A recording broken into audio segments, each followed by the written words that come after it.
আমার একজন সাবস্ক্রাইবার এই ডিশটার রেসিপি চেয়েছিল, তো বেসিক্যালি তোমার জন্যই আমি এই ভিডিওটা রিপোস্ট করছি।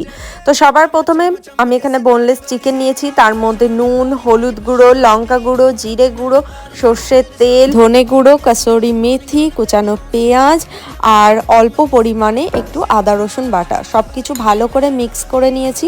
এবার একটা বড় বাটিতে বা বড় একটা জায়গায় আমি ট্রান্সফার করে নিচ্ছি।